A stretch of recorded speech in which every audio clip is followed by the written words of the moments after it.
Mohan Vani Telugu podcast వింటున్న శ్రోతలందరికీ హృదయపూర్వక ధన్యవాదాలు. ఇంతకుముందు వీడియోలో శక్తిపాతం అంటే ఏంటో తెలుసుకున్నాము.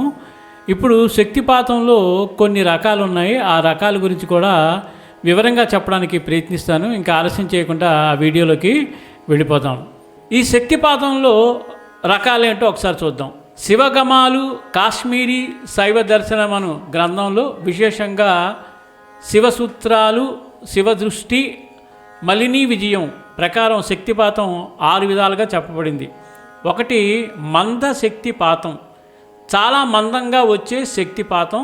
సాధకుడు ఆధ్యాత్మిక దిశలో నడవాలంటే ఎన్నో జన్మల పాటు సాధన చేయాలి. భక్తి ఉన్న శక్తి వెంటనే మేల్కొనదు. ఉదాహరణకు ఎప్పటికప్పుడు సాధన చేస్తూనే క్రమంగా ఆత్మజ్ఞానం పొందేవారు. 2 మృదు శక్తిపాతము, శక్తి కురిసిన సాధకుడి లోపల లోక సుఖాలు, వాసనలు బలంగా ఉంటాయి. ధ్యానం, జపం, పూజ చేస్తూనే లోక జీవనంలో ఎక్కువగా ఇమిడి ఉంటారు. ఉదాహరణకు భక్తులు ఉన్న ఆధ్యాత్మిక మార్గం మరియు భౌతిక జీవితం 2 కలిపి నడిపించేవారు. మృదు మధ్య శక్తిపాతం, సాధకుడు గురువును వెతుక్కుని వెళ్ళి ఆయన దయతో మేల్కొనగలడు. ఇక్కడ గురువు కటాక్షం చాలా ముఖ్యం. ఉదాహరణ, గొప్ప ఆధ్యాత్మిక ఆసక్తి కలిగి సరైన గురువు దొరకగానే లోపలి శక్తి మేల్కొనేవారు.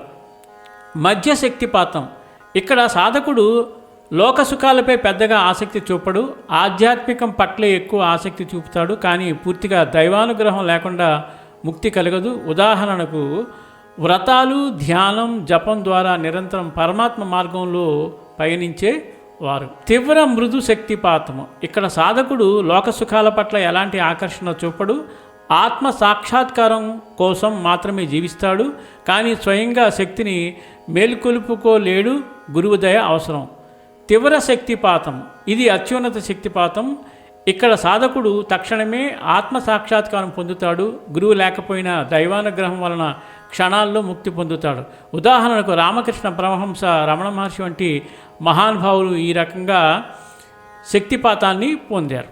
ఈ వీడియోను కూడా మర్చిపోకుండా తప్పకుండా మీ బంధుమిత్రులకు, శ్రేయోభిలాషులకు అందరికీ షేర్ చేయండి. ఎందుకంటే ముందు వీడియోకి దీనికి సంబంధం ఉంది కాబట్టి మర్చిపోకుండా షేర్ చేసి మన ఛానల్ని ఎంకరేజ్ చేస్తారని మనస్ఫూర్తిగా కోరుకుంటూ, సర్వేజనా సుఖినో భవంతు, లోకా సమస్త సుఖినో భవంతు. ధన్యవాదాలు. స్వస్తి.